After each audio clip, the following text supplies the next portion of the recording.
Andrew Coburn, co-author of Out of the Ashes, The Resurrection of Saddam Hussein. Why do you refer to a resurrection of Saddam Hussein? Because when the story starts in 1991, Saddam was on his back. It seemed like only a matter of time before he would be forced from power and almost inevitably killed. The White House certainly thought that, a lot of Iraqis thought that. Iraqi officials at the time were saying, I mean, we're talking about the sort of late spring, summer, after the Gulf War and the uprisings, were saying, assuming that he would be gone soon. His country, he'd suffered this disastrous defeat, he'd lost briefly control of most of the country, he was under international blockade. There seemed no way that he could survive beyond a few months, possibly, certainly not 8 years, and yet here he is today, in fine fighting form, rattling the bars as much as ever, more so in fact. Patrick Coburn, co-author with your brother of the book. The publicity refers to, quote, the first account from inside Saddam's inner circle, unquote. How did you achieve that? Well, quite a number of Iraqis have left Iraq over the last 8 years, and we interviewed them. We also met with Uday, his eldest son. It has become easier to penetrate what's going on at the very top of Iraqi power from different sources. What you can't do, and this is what even people in former leadership positions told us, is get completely inside the brain of Saddam Hussein. And many of the most important decisions are reached there. But you can usually work out what he was thinking and what he told to his senior people at the time. Did you ever get so close as to ever feel that you were at some risk of physical harm in your investigations? Well, it crossed my mind that the last British journalist to be arrested in Baghdad was hanged. So if something went wrong, and you kind of hoped it wouldn't, that it was going to go really seriously wrong. There are other countries where you might get arrested, but the consequences aren't quite so serious as in Baghdad. So sure, I had it in mind the whole time, anytime I've been there over the last 8 years and before. Andrew Coburn, you? Well, I've been there a number of times, not as many times as Patrick. It was after, in 1992, I wrote about Uday. Who is the son? Who was the son, the elder son, who was, if anything, more hated and feared in Iraq than Saddam himself. And I knew that this could not go down well in Baghdad. And a few months later, I was talking to Nizar Hamdoun, who was until recently the Iraqi ambassador to the UN in New York, and whom I was on quite cordial relations. And I said, well, Nizar, perhaps I'd like to go back quite soon. How about a visa? And he said, are you out of your mind? He said, he laughed. He said, well, I could give you an entry visa. He said, but I can't guarantee the exit visa. And he said, you'd be well advised not to even try. So, you know, this was a high-ranking diplomat freely acknowledging that very unpleasant things can happen to you in Baghdad. You're both working journalists and have been so for quite many years. What can you say, or what do you suggest, Patrick Coburn, is the big news story that comes out of this book, if any? I think that there were very serious attempts to overthrow Saddam over the last 8 years,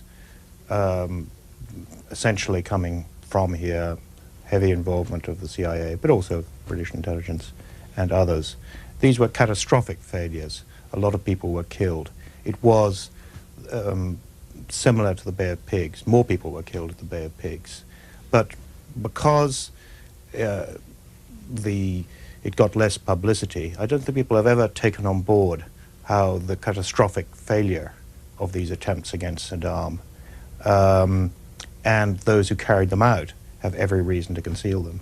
Is it news that there was even an attempt, did you say overthrow or kill Saddam Hussein? Well, it comes to the same thing. Saddam is not going to go into a peaceful retirement anywhere. I mean, he acknowledges, he realizes that, and everyone else does too, that the only way Saddam ever leaves office is feet first.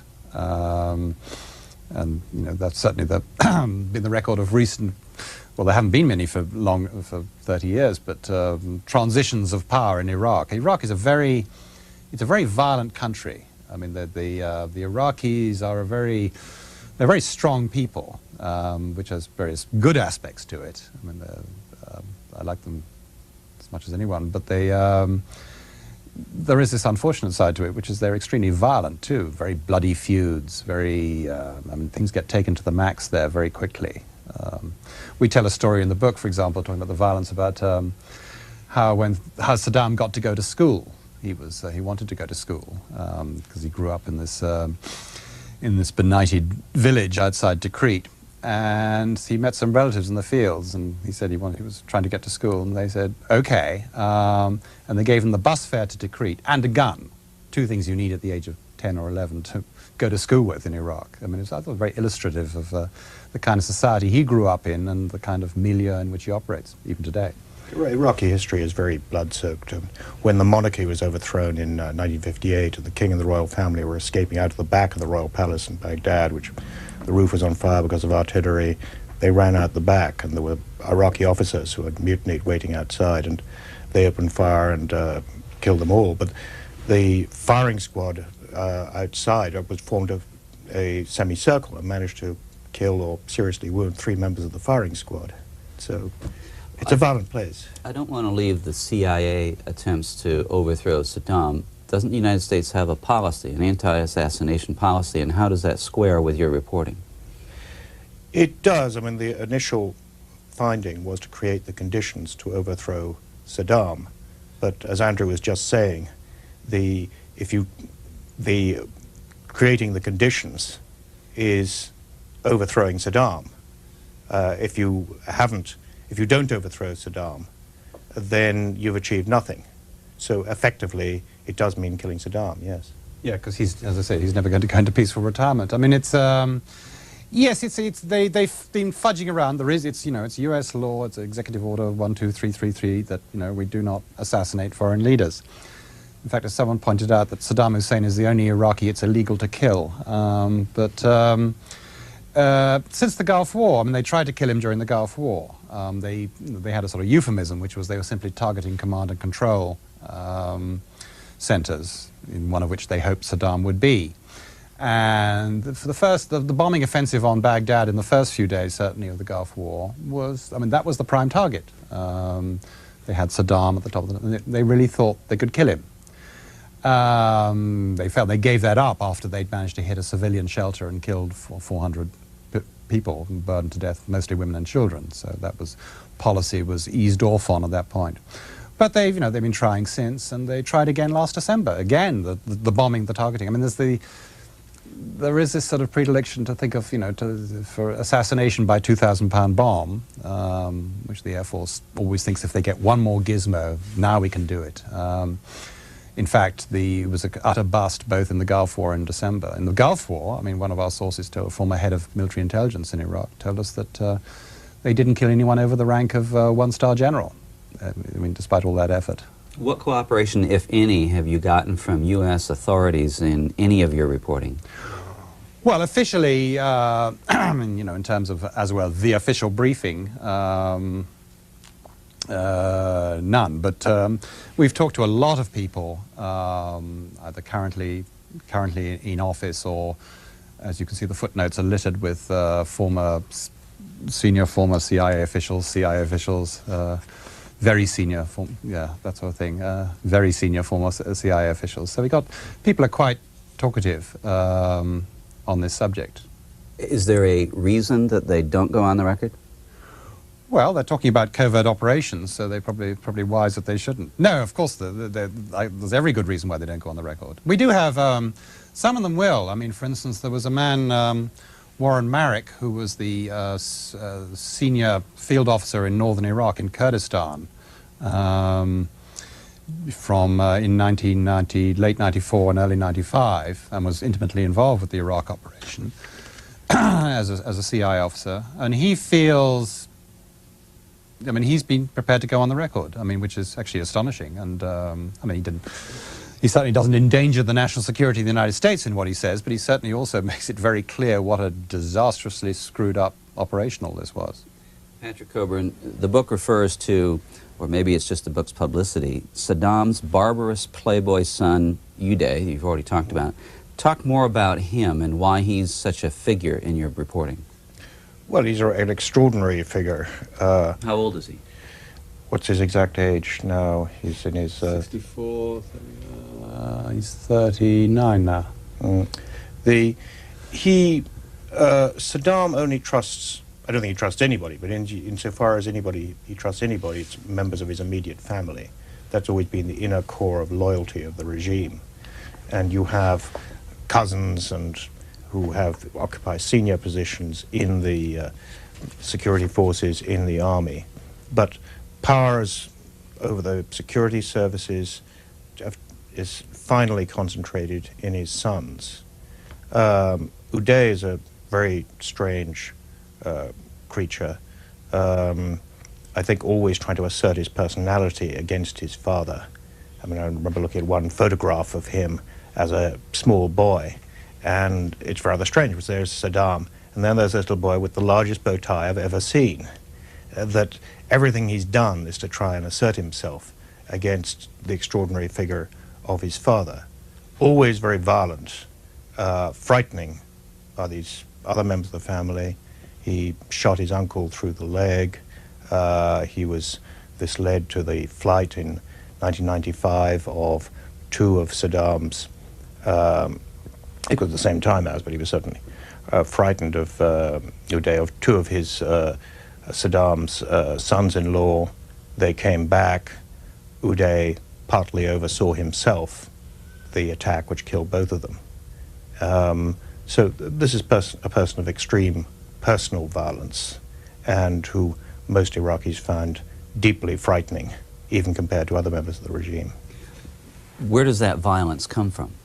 Oh, well, partly, I mean, out of his own sort of personality, but also from this very, you know, it's a violent family. I mean, they're all, there was someone we talked to, a friend of ours who's an Iraqi, businessman who lives outside Iraq and has done for some time, who found himself in 1990, for a few years. He was doing business in Baghdad, and Uday sort of adopted him, you know, wanted to be his friend, because Uday has this great respect for Western things, for the Western world. And our friend, he said it was horrible, but Uday suddenly sort of adopted him as his sort of sophisticated Western friend. And he said, I asked him what it was like, and he met many members of the younger generation of the Saddam family. I said, what are they like? And he said, they're all animals. He said, they're just so, all of them. Uday is the worst, but he said they're all like that. Like his cousin Luai, for example. We tell the story who, at one time when he was at school, he had his bodyguards kidnap a school teacher he didn't like and beat him up. Saddam, the father, found out about this, called a sort of family meeting, summoned in Luai, and then broke his arm with a stick as a punishment, because Uday and Qusay, the sons of Saddam, can get away with anything. They're completely above nothing. They're above all law. But the others, like the cousins, like this Luai, who's sounds just as bad as Uday, can suffer for it. The only time that... Sorry, I was going to make an additional point. One of the reasons one knows so much about this is not only are they very violent, but they like to publicize the violence. So this particular incident was videotaped and shown in Iraq. When Saddam took over as president, he'd been very powerful before, in '79, and claimed to have crushed a conspiracy against him within his ruling party. They videoed a meeting at which he starts denouncing members of the inner party, and they're hauled out of the room and just were then shot. But this again was on video to send the message that anybody who gets in our way is not going to live. So it differs from other regimes. Now, the many regimes that have internal violence, they often try and keep quiet about it. But in Iraq, often this is very heavily publicized, and is very effective. It does frighten people.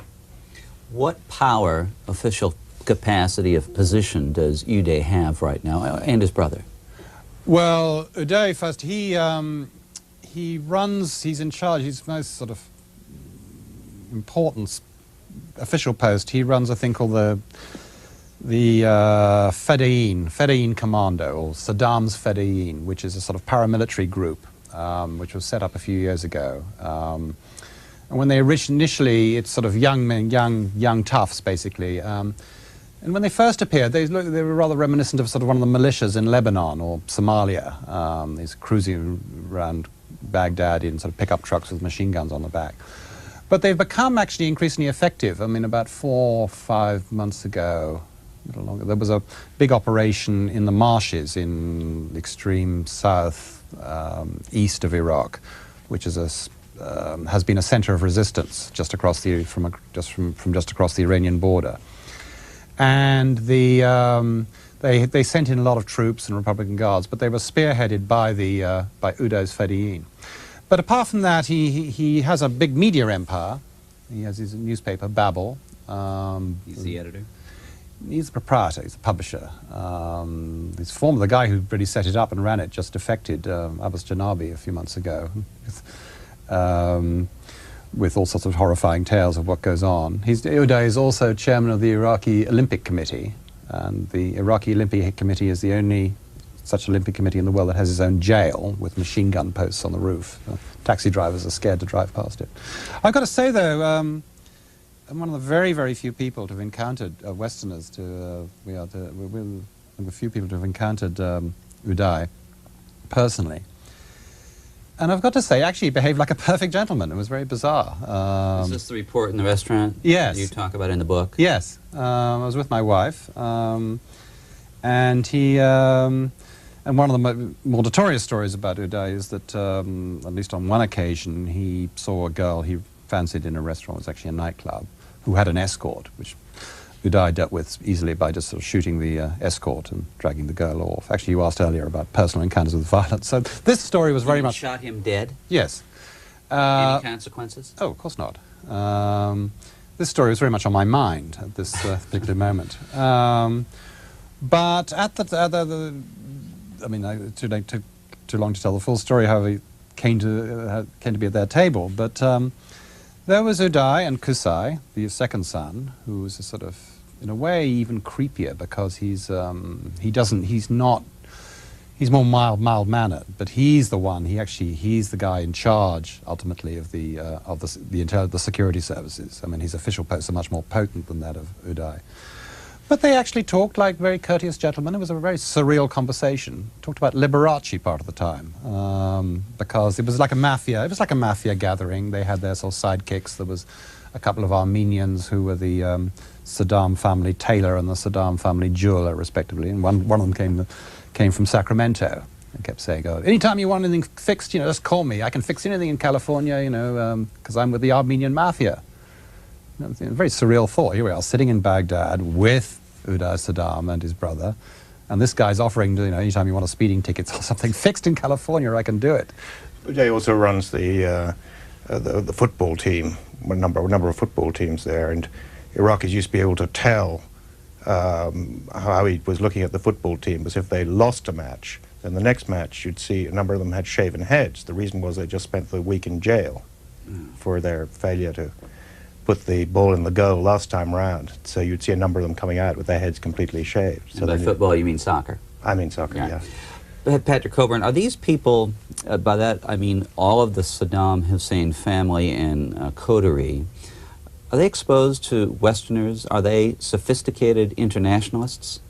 No, but they're a mixture. I mean, Saddam's biggest mistakes have been his misinterpretation of how the rest of the world would react to what he did. And the decision to invade Iran in 1980 led to this extraordinary, bloody war over 8 years with Iran. He clearly miscalculated. He thought the Iranian army would collapse. Again, in 1990, as we know, the invasion of Kuwait, which he seems to have decided to make a full invasion at the last moment. Previously, they seem to have thought of just invading part of Kuwait. So he tends to get foreign politics wrong. He was in Egypt in exile for several years as a young man, but otherwise he has very little experience of it. But there are two other things. One, he gets immediate reports of what appears in the foreign media, in front of him every morning, translations. And he also has enormous skill within Iraqi politics. Iraq is a bit like Lebanon. It's divided into big ethnic groups: Kurds, Muslims, Sunni, and Muslim Shia sects. And he has enormous skill in balancing these tribal rivalries, personal rivalries. And that's one of the ways he survives these catastrophic decisions to do with the outside world. Was there any chance that after the Gulf War he would have been toppled as perhaps this government, our government, thought so? Yes, a very good chance, which might have come about if it had not been for the decisions taken by the administration at the time. There were, I mean, at the end of the Gulf War, the army streaming out of Kuwait, who, with the exception of the Republican Guard and one other division, had disintegrated into a rabble. They'd held together quite well during most of the bombing offensive, and then just 4 days before the end of the war, Saddam had suddenly issued an order saying that everyone was to leave Kuwait immediately. So that then all organization broke down. They were incredibly angry. So that sparked off the uprising in the south, which was followed shortly afterwards by the uprising in the north. You had the rebels in the south, the rebels in the north, and in the center you had a lot of people, a lot of generals in the army who were wondering which way to jump, because on the one hand, you know, they could see there was a good chance of getting rid of Saddam, but on the other hand, if you guess wrong, there's no second chance. The US gave every signal that they did not want this revolt to succeed. Having, of course, helped to inspire it by Bush's call during the war for the Iraqi people to rise up. And they, you know, made the great mistake of taking him seriously and assumed, quite reasonably, that they would get US backing if they did rise up. But once the uprising had started, there was the notorious, you know, permission given by Schwarzkopf for the Iraqi army to continue to use helicopters, which they did to good effect. But more important than that, it was just the things they did, like, for example, the American army had captured a lot of Iraqi army weapons dumps in southern Iraq. The rebels wanted to get at them. They were prevented from doing so by US troops, who either blew them up or took them away. And in one case, as some cases have been, we know about, the CIA took some of the weapons and handed them over to their fundamentalist allies in Afghanistan. So they weren't opposed to giving the weapons to someone, they just didn't want to give them to Iraqi rebels. Then, as we actually reveal in this book, there was the most powerful, sort of certainly moral authority in southern Iraq was the Grand Ayatollah al-Khoi, who was like the Shia Pope in Iraq, who lived in Najaf. Shia is what? Shia is a sect of Islam. It's the majority sect in Iraq, Yeah, although they don't hold power. I mean, the regime of Saddam Hussein is basically a Sunni Muslim regime. But the Grand Ayatollah al-Khoi sent his son he said, go, you know, the rebels had taken over Najaf, had taken over the south, and he sent his son, he said, go find the Americans and, you know, explain who we are and what we're about and what we want, and ask them to, you know, see if they'll help us. So Saeed Majid, the son, set off, made his way with some difficulty and considerable danger to the American lines, and they refused to talk to him. They were frightened, essentially, of anything happening which would benefit Iran. The Gulf War was really a conservative war to keep the Middle East as it was. They didn't want anything radical to happen, and they supported Iraq during the war with Iran. The CIA had an office, were passing on satellite photographs. I mean, this is now quite well known. And so they had this feeling after defeating the Iraqi army in Kuwait, this nightmare almost, that suddenly the Iranians might benefit, that they might end up having created conditions for an expansion of Iranian influence, which they'd spent the last 10 years trying to avoid. And Saddam played on this, and there's even some Iraqi opposition believed that he was actually himself sending pictures, posters of Ayatollah Khomeini around the country in the south to boost the idea that this was all an Iranian operation, which it quite certainly wasn't. And this was a key card that he held. Ordinary, just one small point, ordinary Iraqis, even those who rose up in the Middle East, they're politically pretty astute. They knew that they couldn't, even though they were taking all the cities in the south, that they couldn't hold off Iraqi armor, surviving Iraqi armored units which attacked them.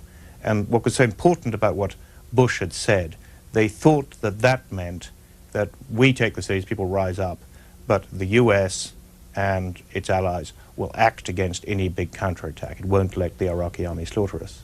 And they were wrong. Having described what happened, does your book criticize or have a view about what the United States and its allies should have done in the immediate aftermath of the Gulf War? Well, I think they got the worst of all possible words from the point of view of ordinary Iraqis, that they gave the impression that they were going to back the overthrow of Saddam. Therefore, they played a significant role in creating the uprising, which they then didn't support. So they chose a point which wasn't saying we definitely are not going to give military support to an uprising, and they didn't go the other way of saying we're going all the way. And this led to thousands of people being slaughtered. Do you think the United States should have supported those efforts? I think that once they'd started, once they'd given that impression, yes, then they should have done it. Then it's reasonable for them to argue, well, that wasn't our original mandate. We were just clearing Iraq out of Kuwait. It would have been, we had no mandate from the UN to go on to Baghdad. But they really went further than that, and therefore played a role in provoking this uprising, which led to the slaughter of people and devastation of Iraqi cities. You go to Iraqi cities in the south, you can still see all the damage hastily concreted over. You can see in one city, Karbala, I used to know before the Gulf War, there was the whole city centre used to be packed full of people in houses. It's now a park. It's not a bad park, but the houses are gone and the people are mostly dead. The administration attitude at the time is summed up in a remark we cite in the book by Richard Haas, who was then the senior director for Middle East Studies on the National Security Council, a very powerful official, or powerful sort of apparatchik anyway.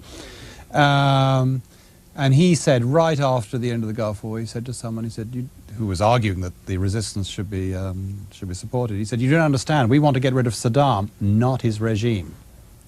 They loved the Ba'ath regime. It was perfect. It was kept Iraq under control. It stood up to the Iranians.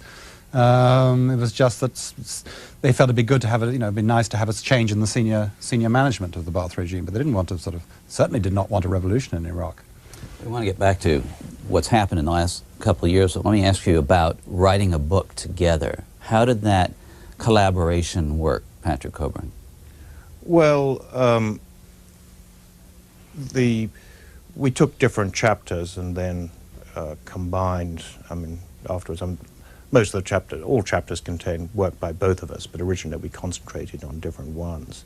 Because I was in Iraq a lot, although Andrew's been there quite frequently too, I did a lot of the internal stuff. Andrew did put more emphasis on what decisions were coming from here, what the CIA was up to, what the White House was up to, the various plots and conspiracies organized from outside. And then we combined the two. There isn't a chapters wholly by one, chapters wholly by the other. But that was the emphasis. How do two people physically write a book together if it's not one chapter, one chapter, one chapter? Well, it's the one it probably helped that we were 6,000 miles apart most of the time. So really, you were here? I was here. Patrick was in the Middle East. It's really the wonders of email, actually, that make it. I mean, it would have been possible otherwise, but much more difficult with faxes and endless bits of paper. But the fact that we could just email stuff back and forth, I must say, made it actually all quite painless. Have you ever written a book together before? No. And why did you choose this subject to be a collaborative work? Well, it fitted together very well. Andrew's and both of us had been in Iraq frequently, had got to know it quite well, and we also felt that there really aren't many books written about Iraq. There aren't many books full stop, but written from the inside about what has happened since the Gulf War. I mean, it's not the fault of academics frequently that could go to other countries, can't go to Iraq. Most journalists only go there over short periods. And we thought that there was a gap here of the quite extraordinary history of Iraq since the Gulf War, which we have tried to fill. Yeah, I mean, it's an incredibly dramatic story of, these various themes of this, first of all, this macabre family. Then the sort of incredible sort of screw-ups by the Americans, by the CIA. And the whole story of, of the arms inspectors is also pretty interesting. And then the background to it all is these unfortunate people, the Iraqis, who, no one ever asked them, and they've been punished for 8 years under the sanctions regime for something that's definitely not their fault. Final point on the collaboration. Did you find that your writing styles meshed nicely, or was there any issue? They do in the end, yeah. I mean, it's yeah. I mean, I defy anyone to read it through, and well, I could, but I mean, I know what to look for. But I think basically, you certainly can't see the joins. The book talks about the harm done to the Iraqi middle class as a result of the sanctions. Talk about that. It's the harm done to all Iraqis. You could, after the Gulf War, you could see the immediate collapse of the economy.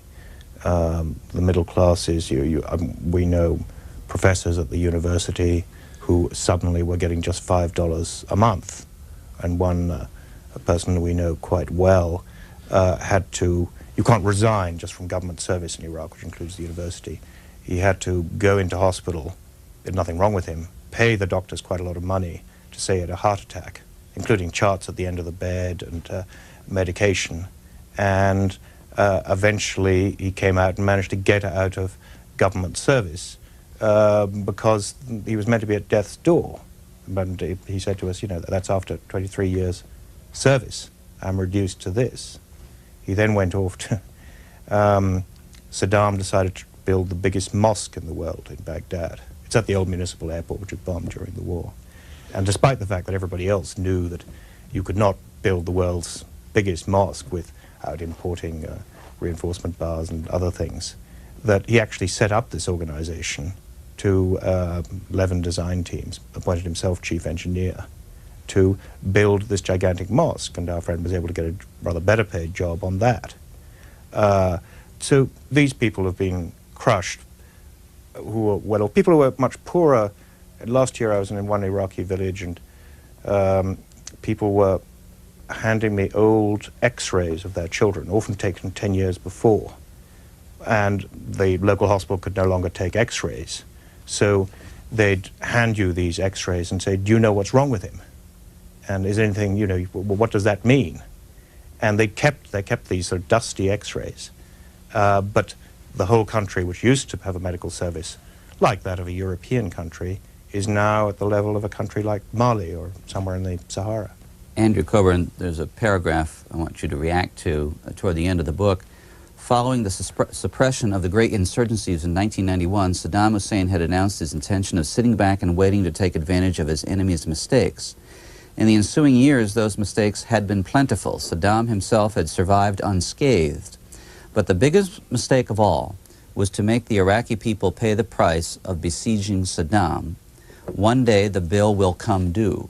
What do you mean by one day the bill will come due? Because you have an entire generation that's grown up, is growing up, have never known anything but isolation, because Iraq's really been isolated since 1980 because of the Iran-Iraq war. But many people, their formative years have been spent under sanctions. They see the sanctions as being directed at them. I mean, they can see, as Patrick said, they're extremely politically smart. They can see that Saddam is not suffering from the sanctions. They see them as directed at them and an effort to crush them. And there is a fantastic amount of resentment that's grown up. Iraq, really up until just a few years ago, Iraq was a very secular country. And you could see that. It was wonderful to go there from Saudi Arabia, one of those places, to see women walking around freely, none of the veils, certainly not in Baghdad or the big cities. There's been a huge revival in Islam. I mean, nothing against that, but a big revival in Islam since in the last 4 or 5 years, really it was since the war, encouraged rather astutely by Saddam. And in fact, Dennis Halliday, who was the UN humanitarian coordinator in Baghdad until he resigned, both in frustration and also because he felt he could morally no longer cooperate with the sanctions regime, he resigned last year, he has pointed out, he says that he sees a disturbing parallel with the Taliban,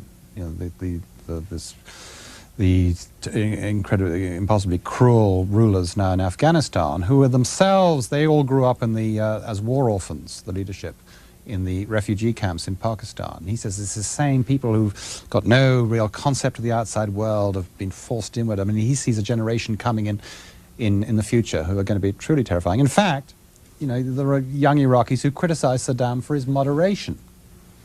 That's why it's scary. In the few remaining minutes, talk about to the extent to which you believe that there are weapons of mass destruction, nuclear weapons and chemical weapons, that he's hiding and can use. I don't think there are nuclear weapons. I mean, I think... You do not? No, I don't think that they're there, although there was an very important attempt to create them. Chemical and biological, yes. How many of them, difficult to know.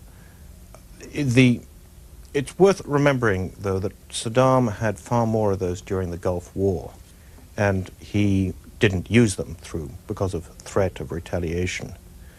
It's going to be very difficult in a country the size of Iraq to ever find everything, because some of these are very small, they could be under some palm tree or something.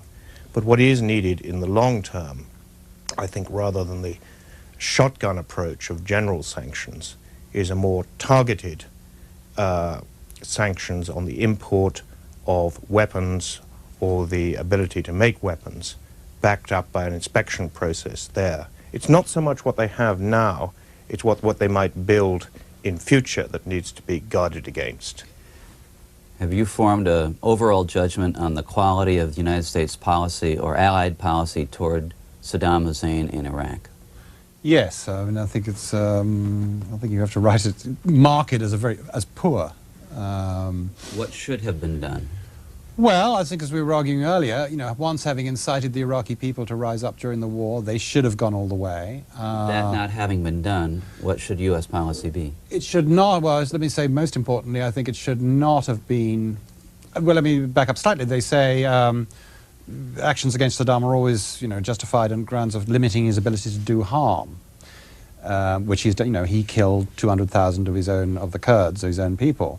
Yet the sanctions have killed many times, at least 500,000, many times more. So, what we should not have done is inflicted further harm on the Iraqi people. I mean, the numbers are very high. That, I think, is as important as anything we should have done.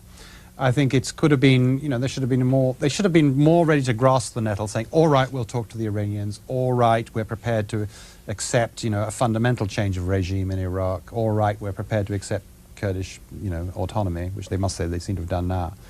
It's just like been such a sort of passive policy all along. Is there another book in the works? Not at the moment. Let's see how this goes. How about you, Andrew? Not for the moment, thank God. It's this is quite it's testing enough. Patrick Cockburn has been the Mideast correspondent for the Financial Times and the London Independent since 1979. He's one of the few journalists, as he mentioned, who stayed in Baghdad during the Gulf War. He's currently based in Jerusalem. His brother is based here in Washington, D.C. He's the author of several books on defense and international affairs. He's written on the Mideast for The New Yorker and has produced some television documentaries for the Public Broadcasting Service. Thank you both, authors of Out of the Ashes, The Resurrection of Saddam Hussein.